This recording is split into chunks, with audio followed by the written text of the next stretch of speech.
Most of us think of the eyes as separate sensors, but the retina at the back of your eyeball is a direct physical extension of the central nervous system protruding outside the skull.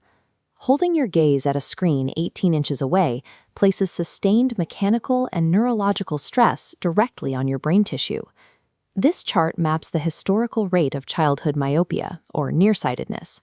After decades of a relatively flat baseline, the curve now spikes toward 90% of the population. This rapid shift is the physiological consequence of indoor, sedentary lifestyles and chronic screen use. To understand how this damage accumulates and how to reverse it, we have to track the biological failures happening inside the head over a standard 8-hour workday. Hour 1 begins with the ciliary muscle. As seen in this cross-section, this ring of muscle tightens to change the shape of the lens for close focus viewing.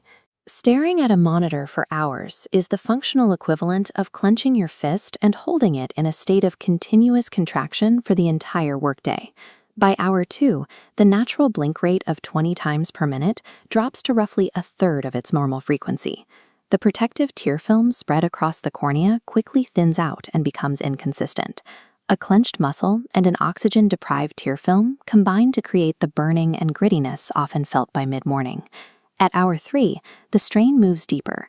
The visual system is physically frozen in a narrow field, while the brain processes a massive cognitive load. This physical stillness, combined with mental intensity, taxes the nervous system directly. By hour 5, the ciliary muscle reaches a point of failure called accommodative spasm. After holding a contraction for half the day, the muscle cramps and loses the ability to release on command. When you finally look up from your screen, distant objects appear soft or out of focus. Your lens is still shaped for near distance, and the muscle controlling it is too fatigued to adjust. By early afternoon, the biological hardware is effectively locked. The fatigue felt at this stage reflects a nervous system running in a state it was never built to sustain. Moving into hours 6 and 7, the fixed head position causes the vestibular system to lose calibration, often resulting in dizziness. Simultaneously, the visual field shrinks to 30 degrees, 1/6 of normal. At hour 8, this chart compares a standard 500 lux office against direct outdoor sunlight, which reaches 100,000 lux.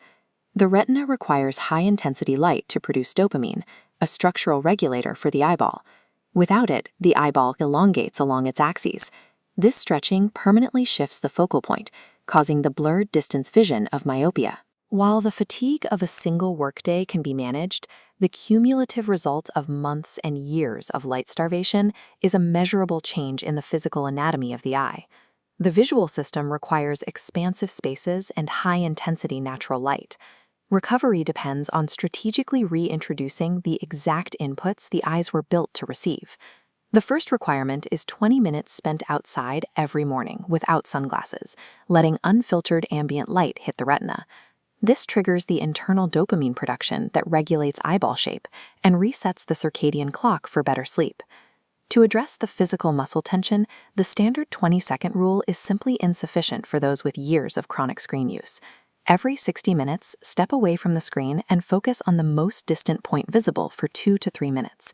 While doing this, perform 10 slow, deliberate blinks. This combination manually pumps the tear film back across the corneal surface, while commanding the cramped ciliary muscle to finally release. Your eyes are living brain tissue. They adapt to the environment you give them, which means you must deliberately provide the light and space they need to function.